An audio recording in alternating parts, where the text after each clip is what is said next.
Coba bayangin deh, ada sebuah komunitas yang kelihatannya sempurna banget dari luar. Satu tempat di mana semua orang itu baik, semua orang diterima, dan semua orang kelihatannya bahagia. Kedengarannya ideal kan? Tapi gimana kalau di balik kesempurnaan itu justru ada sesuatu yang jauh lebih bikin nggak nyaman? Oke, kita beda sedikit ya. Komunitas di novelnya Rio Asa ini, dia nawarin semua hal yang kita anggap benar di masyarakat modern. Menghormati keberagaman, mendukung penegasan diri, punya kesadaran sosial yang tinggi. Di awal, jujur aja, susah banget buat benci sama komunitas ini. Kita malah jadi bertanya-tanya, emang apa yang salah sama semua ini? Jadi istilah mega church di sini itu bukan cuma soal tempat ibadah ya. Ini lebih ke metafora buat sebuah mesin raksasa yang ngasih kita nilai dan rasa memiliki di zaman sekarang. Horor di cerita ini tuh bukan tentang sekte yang aneh-aneh, tapi justru tentang sesuatu yang rasanya akrab banget. Nah, ini dia kuncinya. Kekuatan novel ini tuh ada di situ. Di mana kita sebagai pembaca dibuat susah buat langsung merasa, wah, ini aneh atau jijik gitu. Justru karena kita nggak ngerasa aneh itulah yang bikin ceritanya jadi begitu mengganggu. Kita seolah dipaksa buat ngaca. Sekarang kita lihat protagonisnya. Dia ini bukan orang fanatik atau pemberontak. Dia itu orang biasa, kayak kita-kita gini lah, yang ngerasain sebuah kekosongan yang umum banget di era modern. Jadi kondisinya tuh gini, kerjaan, teman, keluarga, semuanya ya cukup baik, tapi nggak ada jaminan, nggak ada perasaan yang benar-benar mantap kalau aku ini diterima sepenuhnya di sini. Nah, kekosongan inilah yang jadi pintu masuk buat si mega church ini nyelip ke dalam hidupnya. Oke, sekarang kita bahas senjata utama dari kelompok ini. Bukan kekerasan atau ancaman loh, tapi kata-kata. Kata-kata yang dirangkai dengan sangat hati-hati buat nawarin semacam keselamatan. Coba deh dengerin kalimatnya. Lembut banget kan? Menenangkan? Siapa coba yang nggak mau denger kalimat kayak gitu? Awalnya ini terasa kayak penyembuhan, sebuah tempat aman dari dunia luar yang isinya cuma ngejudge melulu.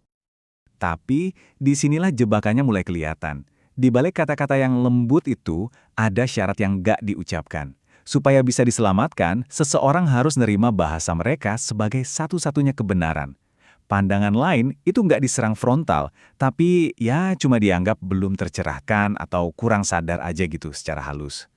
Terus gimana caranya mereka mastiin semua orang ada di jalur yang sama?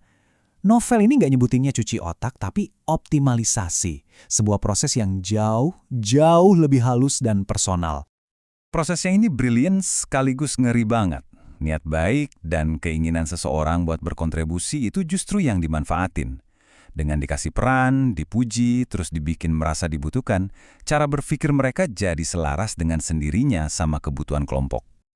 Nah, kalau ada yang berani ngungkapin keraguan, nggak bakal ada serangan langsung. Yang ada cuma metode-metode sunyi kayak gini. Tiba-tiba topiknya diganti, atau dibilangin kalau yang lain kok khawatir loh sama kamu, terus pelan-pelan dijauhin. Tekanan semacam inilah yang rasanya nyata banget dan mungkin pernah kita alami juga. Puncak cerita ini tuh bukan kejahatan besar atau adegan kekerasan. Klimaksnya adalah sebuah pilihan. Sebuah pilihan yang, jujur aja, sering banget kita temui dalam kehidupan sehari-hari. Jadi, si protagonis ini dipaksa buat ngambil keputusan. Pilihannya antara membela satu orang atau melindungi ideologi dan kebenaran yang dipegang sama kelompoknya. Dan ini adalah momen penentuannya.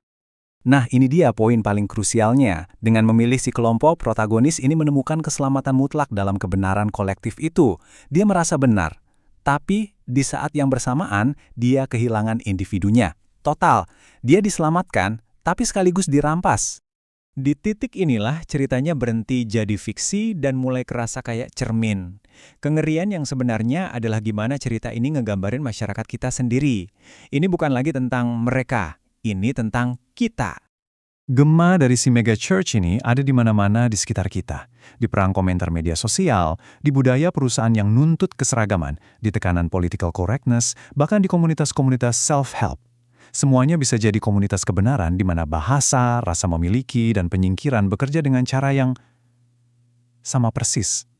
Jadi pelajaran apa yang bisa kita ambil dari sini? Novel ini bukan novel religi yang menyalahkan orang yang mencari makna hidup. Malah sebaliknya, ini adalah kisah yang super realistis tentang masyarakat modern itu sendiri. Sebuah pengingat, kalau niat baik sekalipun bisa jadi jalan buat kita berhenti berpikir kritis. Dan pada akhirnya, novel ini ninggalin kita dengan satu pertanyaan yang kuat banget. Di tengah semua komunitas yang kita ikuti, semua ideologi yang kita anut, dan semua kebenaran yang kita terima, apa kita benar-benar berpikir pakai kata-kata kita sendiri? Pertanyaan yang bagus buat kita renungkan.